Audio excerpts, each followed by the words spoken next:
Hello friends, global idea YouTube channel में आपका स्वागत है। मैं अंशुल कुमार सोनी आज इलेक्ट्रीशियन ट्रेड फर्स्ट ईयर के चैप्टर 17 ट्रांसफार्मर कुछ इंपॉर्टेंट क्वेश्चन कराऊंगा। साथ ही साथ मैं आपको बता दूं, ग्लोबल आईटीआई की वेबसाइट में टेस्ट और स्टडी मटेरियल अवेलेबल है जो आपके लिए इंपॉर्टेंट है, तो विजिट करिए। चलिए क्वेश्चन की ओर चलते हैं। तो जो क्वेश्चन है पहला, वो जब दो ट्रांसफार्मर समांतर क्रम में काम कर रहे हैं तो वो किसके आधार पर लोड बांटेंगे। ठीक है, जब दो ट्रांसफार्मर को हम पैरेलल जोड़ देते हैं तो हमको जो लोड बांटना वो किस आधार पे बांटेंगे। आपके ऑप्शन आपकी स्क्रीन पे हैं।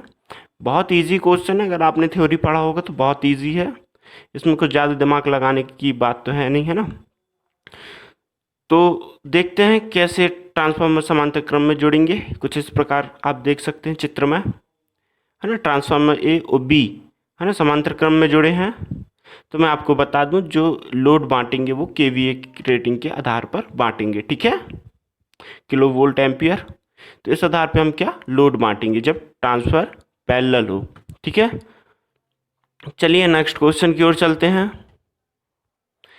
नेक्स्ट क्वेश्चन है 1 kVA 240 वोल्ट ऑब्लिक 120 वोल्ट एकल चरण ट्रांसफार्मर में करंट की गणना लो वोल्टेज साइड में कीजिए, है ना। कुछ लोग को समझ में आया होगा, कुछ लोग को नहीं समझ आया होगा ये क्वेश्चन। ठीक है, तो मैं बता दूं, 1 kVA का ट्रांसफार्मर है, ठीक है, जो जिसकी इनपुट साइड क्या है 240 वोल्ट और आउटपुट साइड क्या है 120 वोल्ट। तो हम कह सकते हैं कि ये कौन सा ट्रांसफार्मर होगा, स्टेप डाउन ट्रांसफार्मर होगा, है ना, क्योंकि 240 वोल्ट को 120 में कन्वर्ट कर रहा है। ठीक है, और ये एकल चरण ट्रांसफार्मर है, मतलब कि सिंगल फेस। ठीक है, तो करंट की गणना करना कहाँ पे, लो वोल्टेज साइड में। मतलब लो वोल्टेज साइड कौन सा है, आउटपुट साइड जो 120 है। ठीक है, चलिए ऑप्शन की ओर चलते हैं। आई थिंक क्वेश्चन समझ में आ गया होगा। ऑप्शन एक साथ आ चुके हैं, है ना, तो कंफ्यूज मत होइए, एक एक करके ऑप्शन आराम से पढ़िए। न्यूमेरिकल क्वेश्चन मैंने इसलिए रखा क्योंकि कंपटीशन एग्जाम में आजकल न्यूमेरिकल क्वेश्चन, है ना, आते हैं। तो अगर अभी से प्रैक्टिस रहेगी तो आगे, है ना, डिफ़िकल्टी कम होगी। चलिए देखते हैं इसका सोल्यूशन किस प्रकार का होगा, क्योंकि हम जानते हैं जो पावर होती है किसके बराबर होती है, वी आई, है ना।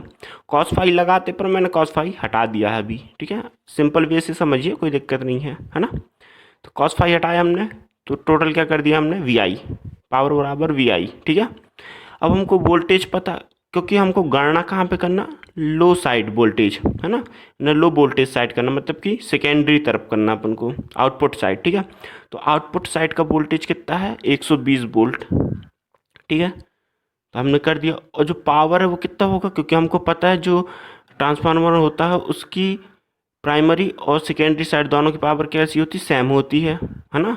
ये एक आइडियल ट्रांसफार्मर की क्या है, कंडीशन है। ये आप लोग को याद रखना है, क्योंकि क्वेश्चन भी आ जाता है आइडियल ट्रांसफार्मर की कंडीशन क्या होती है ना। तो उसकी प्राइमरी और सेकेंडरी साइड की जो पावर होती है वो क्या होती है, इक्वल होती है।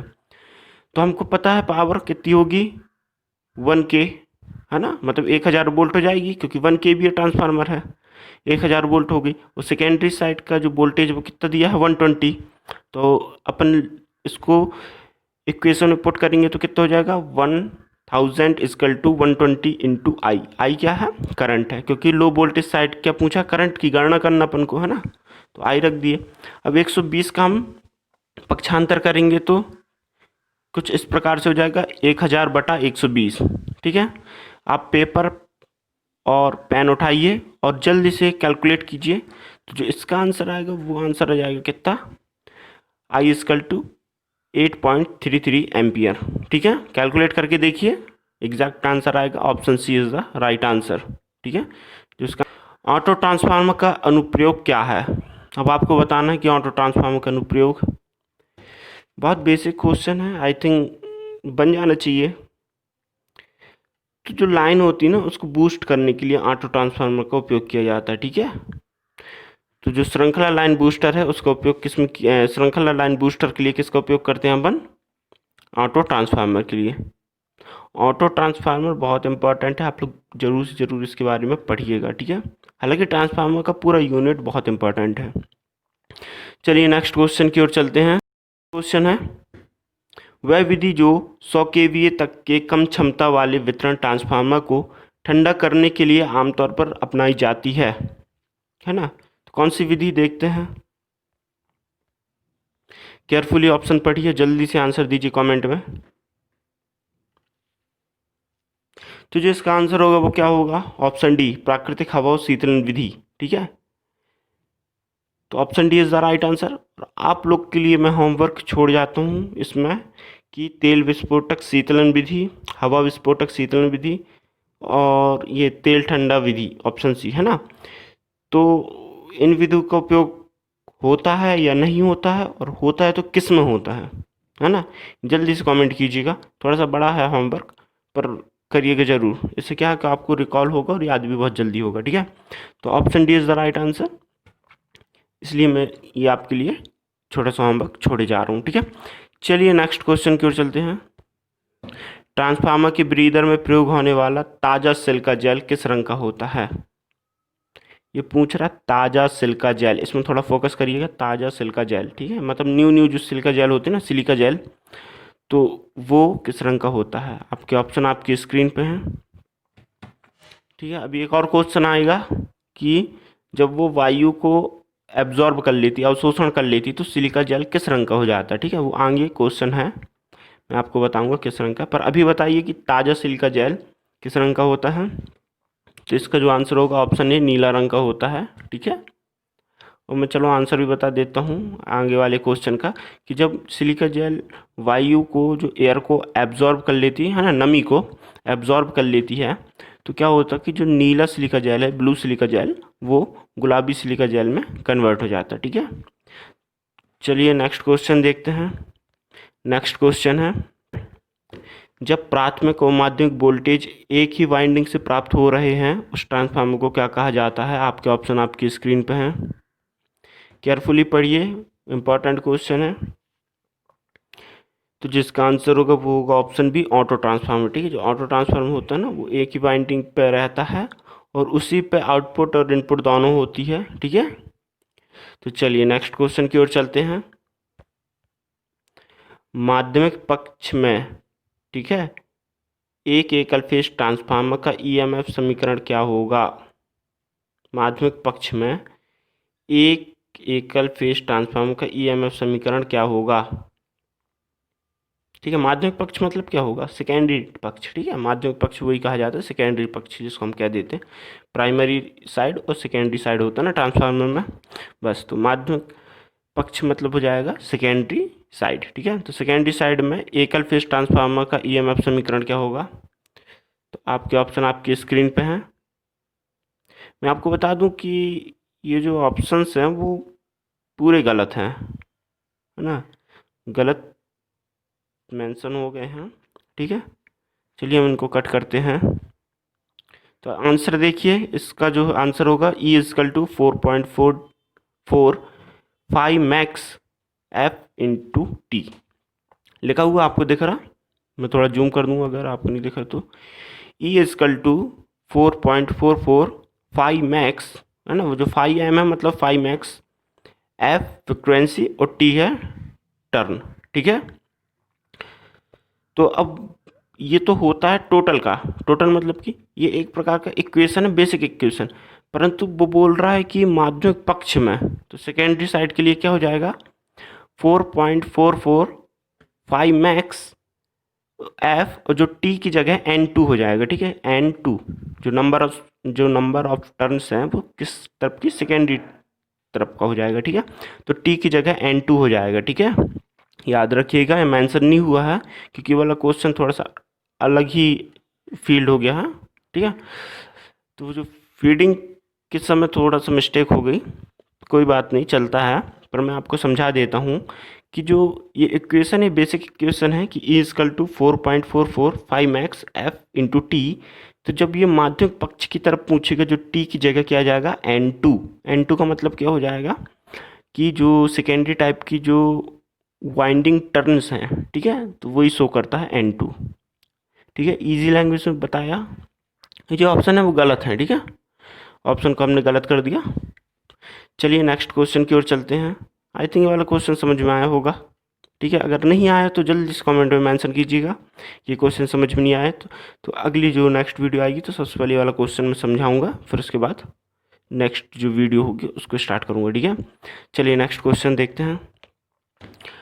हवा से नमी को अवशोषित करने के बाद सिलिका जेल का रंग क्या होता है ना, मैंने बता चुका था। जल्दी कमेंट कीजिए इसका आंसर।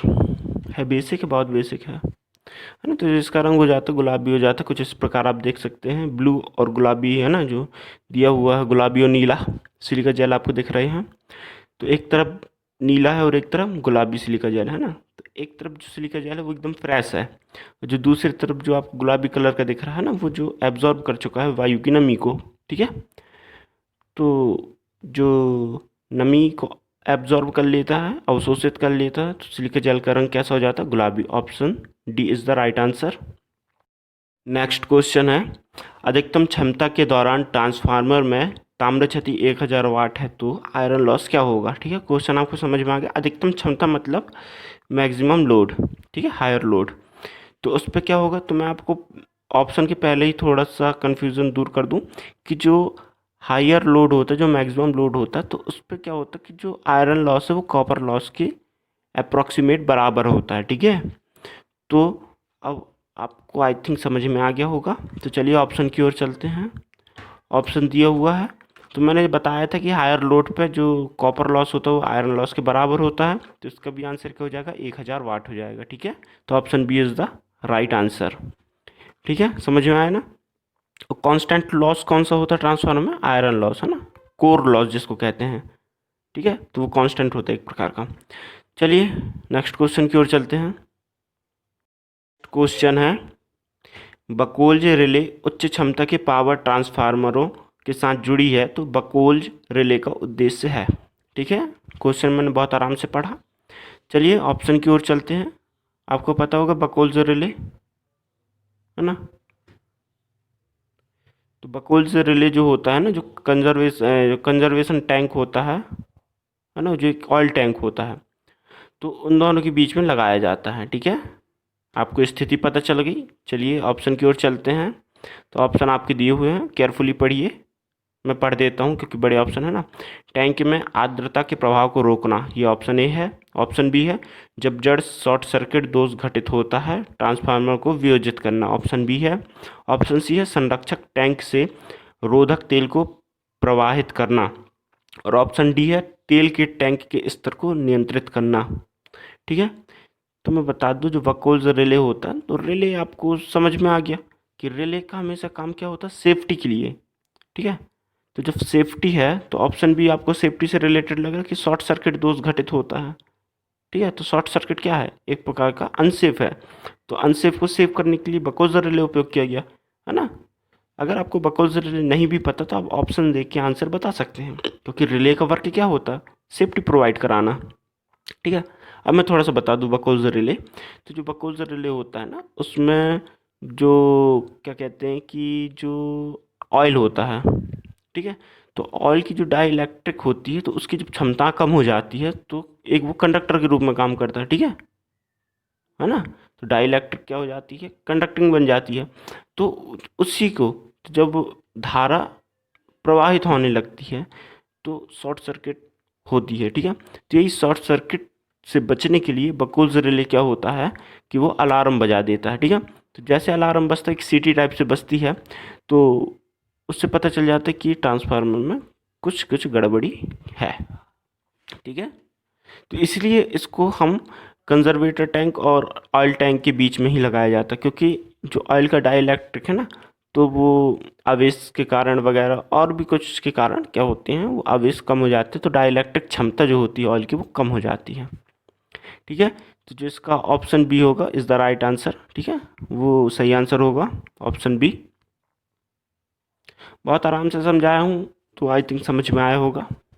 ठीक है, चलिए नेक्स्ट क्वेश्चन की ओर चलते हैं।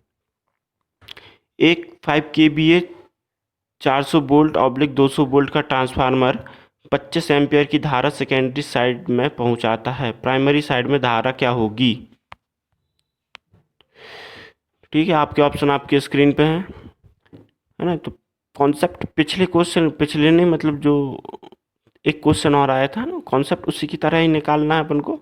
बस ये है कि वो पूछा था सेकेंडरी साइड, तो अब इस बार पूछा प्राइमरी साइड। ठीक है, 5 kVA का ट्रांसफार्मर है, पावर आपको पता, पावर बराबर VI होता है। तो power upon V equal to I हो जाएगा। तो पावर कितनी दी है 5 kVA है ना, तो 5000 हो जाएगा। तो प्राइमरी साइड की जो वोल्टेज वो कितनी है 400 वोल्ट है, तो 400 वोल्ट का अपन भाग कर देंगे 5000 में, तो आई बराबर कितनी हो जाएगी 12.5 एम्पियर। तो option D is the right answer. ठीक है, चलिए नेक्स्ट क्वेश्चन की ओर चलते हैं। एक ट्रांसफार्मर में कंजर्वेटर का कार्य, मैं बताया था ना, कंजर्वेटर टैंक ऑयल, यानी कंजर्वेटर टैंक और ऑयल टैंक के बीच में क्या लगा रहता है, बकोज रिले। ठीक है, तो जो ऊपर साइड का जो टैंक बना होता है ना उसे कंजर्वेटर टैंक कहते हैं। चलिए ऑप्शन देखते हैं इसका काम क्या है भाई, क्योंकि हर एक इक्विपमेंट का काम होता तब तो लगाया जाता है उसको। आप ट्रांसफार्मर के हर एक पार्ट को बहुत अच्छे से पढ़िए, उसकी वर्किंग पढ़िए, उसके उद्देश्य पढ़िए, है ना, जल्दी जल्दी। और ये पढ़िए कि जो ट्रांसफार्मर होते हैं ना, air cooling, oil oil tank वाले ट्रांसफार्मर वगैरह वगैरह, तो इनको देखिए कि कितने कितनी क्षमताओं के लिए उपयोग किया जाता है। ठीक है, जल्दी से इनको याद करिए। तो आई थिंक ये वाले टॉपिक से ना आप कोई भी क्वेश्चन आएगा तो आप जल्दी से उसे पिक करके आंसर जल्दी दे देंगे। ठीक है, चलिए तो इसका जो आंसर होगा वो होगा ऑप्शन सी, तेल के विस्तारण एवं संकुचन को नियंत्रण करना। क्या होता है जब ट्रांसफार्मर है ना चालू होता है तो लोड में के साथ, तो क्या होता है कि उसमें हीट होती है, वो हीट के साथ क्या होता है, ऑयल थोड़ा सा गर्म होता है। ठीक है, तो एक्सपांड होता है ऑयल। ठीक है, जब गर्म होता है तो क्या होता है, एक्सपांड होता है। तो जब एक्सपांड होगा तो टैंक में तो फुल भरा रहता है, और एक्सपांड होगा तो अगर कंजर्वेटर नहीं लगा रहेगा तो क्या होगा, टैंक फटने की संभावना रहती है। तो कंजर्वेटर टैंक क्या करता है कि जब ऑयल एक्सपांड होता है तो जो ऑयल है ऊपर की ओर चला जाता है ना। तो कंजर्वेटर टैंक तो हमेशा खाली ही रहता है ना, तो हल्का बहुत भरा रहता है। तो क्या होता है कि जब एक्सपांड होता है ना तेल, तो वहाँ पे कंजर्वेटर में जगह होती है, तो एक्सपांड के लिए उसको जगह मिल जाती है। यही कंजर्वेटर टैंक का काम है, तो तेल के विस्तारण एवं संकुचन को नियंत्रित करना। और संकुचन होगा, ठीक है, तो संकुचन होगा अगर, तो क्या होगा कि संकुचन में तेल कम हो जाएगा टैंक का, तो कंजर्वेटर टैंक में थोड़ा सा तेल रहता है एक्स्ट्रा में, तो उस संकुचन को पूरा करता है। ठीक है, आपको उस आई थिंक याद हो गया होगा। ठीक है, दोबारा पढ़ने की ज़रूरत भी नहीं होगी, इस प्रकार से वो नियंत्रित करता है। तो option C is the right answer. ठीक है, चलिए नेक्स्ट क्वेश्चन की ओर चलते हैं। तो नेक्स्ट क्वेश्चन है, ट्रांसफार्मर का नो लोड पीएफ लगभग होता है। पीएफ का मतलब पावर फैक्टर। ठीक है, नो लोड पीएफ होगा, तो इसका जो बहुत आंसर बेसिक है, डायरेक्ट आपको याद कर लेना है। ठीक है, अब मैं आपको बता दूं ट्रांसफार्मर में होती है क्या, कॉइल। कॉइल का काम है लैगिंग, इंडक्टर है। ठीक है, तो इंडक्टर क्या करेगा, लैगिंग, और ऑप्शन में बी लैगिंग है। ये बेसिक में बता रहा हूँ, ऑप्शन चूज करने का तरीका। ठीक है, अब हर एक ऑप्शन अगर लैगिंग लैगिंग में आ गया तो फिर तो याद करना पड़ेगा 0.2। ठीक है, और अगर ऐसे ऑप्शन आते हैं तो पता है ट्रांसफार्मर में क्या है, वाइंडिंग, और वाइंडिंग क्या है, एक इंडक्टर, और इंडक्टर का काम है लैगिंग, है ना, करंट को लैग कराता। तो सीधी सी बात है 0.2 लैगिंग, तो option B is the right answer. ठीक है, और डायरेक्ट अगर याद करना तो 0.2 लैगिंग याद कर सकते हैं। ठीक है, चलिए नेक्स्ट क्वेश्चन की ओर चलते हैं। ट्रांसफार्मर को फिल इन द ब्लैंक्स में रेट किया जाता है। यार ये तो बहुत इजी क्वेश्चन है यार, इसको तो आई थिंक हर कोई बता सकता है ना, तो option C is the right answer. Next question की ओर चलते हैं अपन। वे दो चीज़ें तो ट्रांसफार्मर के प्राइमरी तथा सेकेंडरी के लिए समान होती है, निम्न है आपके ऑप्शन। अच्छा, तो बहुत आसान क्वेश्चन है पर कंफ्यूजन हो सकते हैं, इसलिए बहुत केयरफुली ऑप्शन को पढ़िए। रेजिस्टेंस और लीकेंड रिएक्टेंस, ये तो इम्पॉसिबल है कि दोनों साइड बराबर हो, है ना, क्योंकि टर्न अगर ऊपर नीचे हो गए तो क्या होगा, रेजिस्टेंस ऊपर नीचे हो जाएगा, तो ऑप्शन ए तो होगा नहीं। ऑप्शन बी एम्पियर टर्न और प्रति टर्न बोल्ट, चलो इसको रख लेते हैं ऑप्शन बी को, है ना। ऑप्शन सी करंट और इंड्यूस्ड वोल्टेज, तो पता है ट्रांसफार्मर में दोनों साइड अलग अलग, पावर समान होते हैं पर वोल्टेज और करंट अलग अलग होती है ना। टर्न की संख्या और पावर, तो पता है कि भाई प्राइमरी और सेकेंडरी साइड में टर्न की संख्या थोड़ी ऊपर नीचे होती हैं, तो ऑप्शन बी को हमने रखा था, तो ऑप्शन बी ही राइट आंसर है कि जो प्रति टन बोल्ट होती है ना, तो वो बराबर उसी के आधार पर ही स्टेप डाउन और स्टेप अप ट्रांसफार्मर बनते हैं, और प्रति एम्पियर जो टर्न है और प्रति टन बोल्ट, है ना, तो इसी के आधार पर क्या होता है, स्टेप डाउन और स्टेप अप ट्रांसफार्मर बनता है। तो ये दोनों साइड बराबर होता है। ठीक है, इसलिए तो बाइंडिंग कम और ज़्यादा होती है, जब स्टेप अप होगा तो सेकेंडरी बाइंडिंग अधिक हो जाएगी, अपेक्षाकृत प्राइमरी वाइंडिंग के टर्न जो उसके अधिक हो जाते हैं ना सेकेंडरी साइड, और अगर स्टेप डाउन हो तो सेकेंडरी साइड टर्न क्या होंगे, कम होंगे, किसकी अपेक्षा, प्राइमरी साइड की अपेक्षा। ठीक है, तो चलिए नेक्स्ट क्वेश्चन की ओर चलते हैं। इसका answer option B. Next question है, ये एरो का निशान पहले आ गया, मतलब आंसर आपको शो कर गया, तो मैं आपको ऑप्शन नहीं दिखाऊंगा, है ना, दिखाऊंगा मतलब समझाने के बाद। तो एक 25 kVA ट्रांसफार्मर है ना, जिसमें इनपुट 400 वोल्ट और आउटपुट 200 वोल्ट, 50 हर्ट्ज ट्रांसफार्मर का ट्रांसफॉर्मेशन अनुपात क्या होगा, ये पूछा है। ट्रांसफॉर्मेशन अनुपात क्या होगा भाई, ऑप्शन आपके सामने। ठीक है, चलिए आंसर आपको पता चल ही गया तो कोई बात नहीं, पर इसको सॉल्व कैसे करें ये थोड़ी पता चला होगा, है ना, तो आपको रटना नहीं है, मैं आपको बता रहा ट्रांसफॉर्मेशन क्या होता है, उसको के से शो किया जाता है। ठीक है, ट्रांसफॉर्मेशन का मतलब होता है सेकेंडरी टाइप वोल्टेज और जो प्राइमरी साइड वोल्टेज उसका अनुपात, यानी E2/E1। ठीक है, इक्वल टू N2/N1। N2 क्या है, secondary type numbers of turn, और N1 है primary side number of turn, और इक्वल टू K। तो K क्या है, ट्रांसफॉर्मेशन रेशियो है ना, ट्रांसफॉर्मेशन अनुपात। तो अब दिया है E2। E2 का मतलब अपने पास क्या है, E2 मतलब सेकेंडरी साइड का वोल्टेज क्या है 200, और E1 दिया है।